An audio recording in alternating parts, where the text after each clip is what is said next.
Lookism chapter 612 एक काफी बढ़िया और मस्त चैप्टर था जिसमें हमें गैप्रियन किम की अनोखी पावर्स के साथ साथ एलाइट दी आधे ठाकुर के ओरिजिन के बारे में भी पता चला। हम सारी चीजों के बारे में बात करेंगे एक एक करके, तो वीडियो को अभी से लाइक कर दो और हाइप कर दो यार, मैं बोल बोल के थक जाता हूँ, लोग करते ही नहीं है। अब चैप्टर की शुरुआत टॉम ली और गैप्रियन किम की फाइट से ही हुई थी, जिसमें टॉम ली ने गैप्रियन किम पर काफी घातक और ओपी लेवल के अटैक्स किए थे। वो टारगेट कर रहा था गैप्रियन किम की लोअर बॉडी को अपने डर्टी फाइटिंग स्टाइल के साथ, और भाई ने एक मास्टरी अटैक और एक combined mastery attack perfectly perform किया, बट तब भी गैप्रियन किम स्टिल उसे काउंटर कर रहे थे।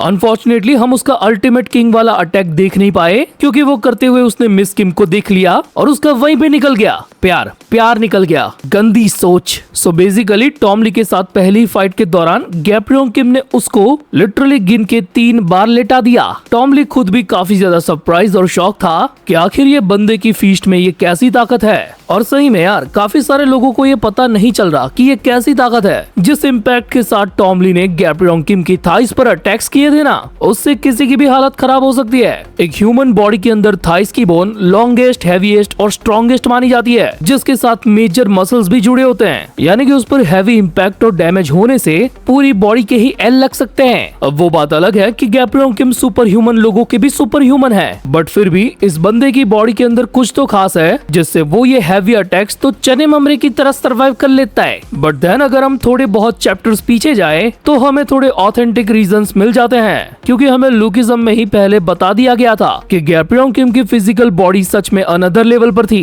वैसे इस पूरी फाइट के दौरान गैप्रियन किम ने एकदम एंड में जाकर कन्विक्शन का यूज किया। इसके अलावा ना कोई मास्टरी, ना यूनिक स्किल और ना ही कोई टेक्निक परफॉर्म की, जो मेरे हिसाब से शायद उनके पास है ही नहीं, बिकॉज उनका फाइटिंग लेवल उतना ज्यादा है कि अभी तक स्टिल वो अपनी फुल पोटेंशियल पर रीच नहीं किए। हम मेरी ये बात एकदम बकवास लग सकती है, लेकिन सच कहूँ तो हम अभी विटनेस कर रहे हैं पूरे प्री जनरेशन के आर्क को, जहाँ पर पावर्स के स्टेक काफी ज्यादा हाई थे।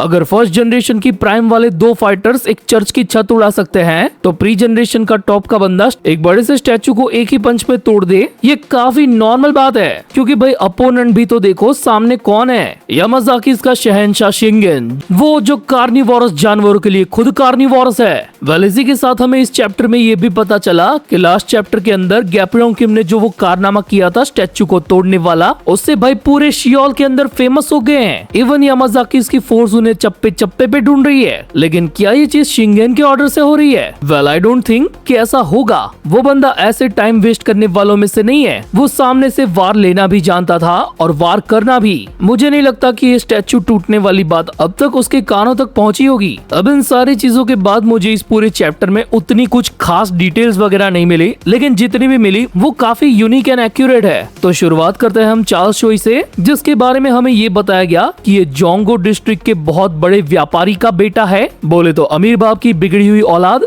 एके प्री जनरेशन का बोलने वाला जिहोंग, जिसके पैसों के दम पर जिन्यूंग पार्क अपनी रिवॉल्यूशन का खर्चा पानी पूरा करना चाहते हैं। लेकिन कुछ भी कहो, मामा भांजा दोनों दूसरों के पैसों पर पलने में माहिर है। रही बात चार्ल्स शोई की, तो ये साला अपने प्राइम में एक कोरियन प्लेबॉय था और 4-5 गोल्ड डिगर्स उसके साथ घुमा करती थी। और ऐसा अमीरजादा होने का फायदा ये था कि यहाँ तक कि यामाजाकी के साथ भी उसकी कुछ हद तक फ्रेंडशिप थी। अब उसके जोंगो डिस्ट्रिक्ट के बारे में मैं पहले भी वीडियो में बता चुका हूँ, बट अगेन कह देता हूँ कि उस डिस्ट्रिक्ट को साउथ कोरिया में हिस्टोरिक हार्ट ऑफ शियोल कहा जाता है, जिसकी नोइंग हिस्ट्री 600 इयर्स ओल्ड है। वहाँ पर मॉडर्न चीजें भी है और ओल्ड रॉयल हेरिटेज भी। अब सरप्राइज करने वाली बात यह है कि शायद से गैप्रियन किम भी सेम डिस्ट्रिक्ट से ही है, जिसके बारे में हमें अभी भले ही ना बताया गया हो, लेकिन आगे बताया जाएगा। बिकॉज जिस रियल लाइफ कैरेक्टर से इंस्पायर होकर ऑथर ने गैप्रियन किम को बनाया है, वो किम डू हान भी असल में जोंगो डिस्ट्रिक्ट से ही था। मैं इस पूरी चीज को स्क्रीन पर दिखाने के साथ साथ डिस्क्रिप्शन में लिंक्स भी प्रोवाइड कर रहा हूँ। अगर डिटेल में सारी चीजें देखना चाहते हो तो वीडियो खत्म होने के बाद इसे लाइक करके वो देख लेना।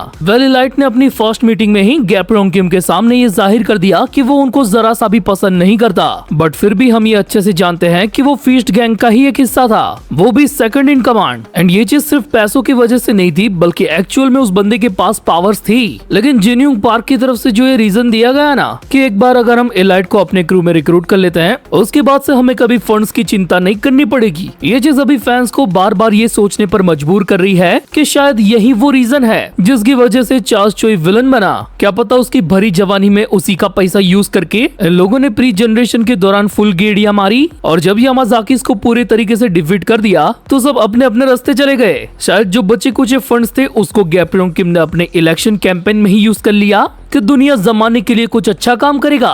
एज रिजल्ट चार्ल्स चोई एकदम लुक्खा हो गया और मजबूरी के मारे इलाइट को सब्जी का ठेला लगाना पड़ा, जिसमें शायद से जिन्यूंग पार्क ने हेल्प की होगी अपने जीजाजी शेंगचोल पार्क के थ्रू, बिकॉज उनका भी कुछ सिमिलर टाइप का ही बिजनेस था। तो ये बस एक नॉर्मल सी थियरी है, इसको इतना सीरियस मत लेना। लेकिन हाँ, अगर आप इसमें और डॉट्स कनेक्ट करना चाहो तो कर सकते हो कि क्या डैनियल की मॉम इसी रीजन की वजह से चार्ल्स चोई को जानती थी और जब शेंगचोल पार्क की डेथ हुई उनका बिजनेस वगैरह बंद हुआ तो क्या वापस से चार्ल्स चोई रोड पर आ गया एंड जेल में पोछा लगाने लगा। इन सारी चीजों से जुड़ी और भी 2-3 मिस्ट्रीज और डिटेल्स हैं। लाइक हमें अब तक लुकिज्म के अंदर ये कभी नहीं बताया गया था कि चार्ल्स चोई ऐसे वेल्थी बैकग्राउंड से बिलोंग करता है। इवन उसकी सक्सेस स्टोरी में भी यही बताया गया कि उसने काफी मेहनत करके H&H कंपनी को ग्रो किया एंड हमें भी जब उसके पास्ट के पैनल दिखाए जाते थे जब उसका बिजनेस ग्रो नहीं हुआ था तब वो एकदम फटीचर हालत में ही था। या तो उसने अपनी आइडेंटिटी को काफी ज्यादा सीक्रेट रखा है या फिर उसके भी सारे सबूत मिटा दिए हैं। बिकॉज अगर ऐसा ना होता तो अब तक तो स्टीव हॉन्ग को पता चल जाना चाहिए था कि अपना आधा ठाकुर भी कोठी बंगले वालों के खानदान से है। इवन जस्ट लाइक गैब्रियोन किम, वो भी मिस किम की हीरोज वाली लिस्ट के अंदर नहीं था। तो इन सारी चीजों से हमें चार्ल्स चोई के इलाइट वाले कैरेक्टर के बारे में और भी ज्यादा डेप्थ मिलती है एंड साथ ही ये भी पता चलता है कि इसके अराउंड कई सारी मिस्ट्रीज खुलना अभी भी बाकी है कि क्या गरीब होने से पहले उसने अपना कई सारा पैसा जिन्यूंग पार्क की मेडिकल रिसर्च में लगाया या फिर सेकंड बॉडी वाले एक्सपेरिमेंट्स में। एंड अगर ये बात थोड़ी सी भी सच है तो डैनियल पार्क के बर्थ और उसकी सेकंड बॉडी के साथ उसका इनडायरेक्टली ही कनेक्शन बैठ जाता है। अब इन सारी चीजों को लेकर आपकी अपनी क्या ओपिनियन और थियरीज हैं वो आप मुझे कमेंट्स में बताओ और जो बची कुछ डिटेल्स हैं वो किसी और वीडियो में मैं कवर कर लूंगा। नन्नारी नारे तानी नन्नारो ताने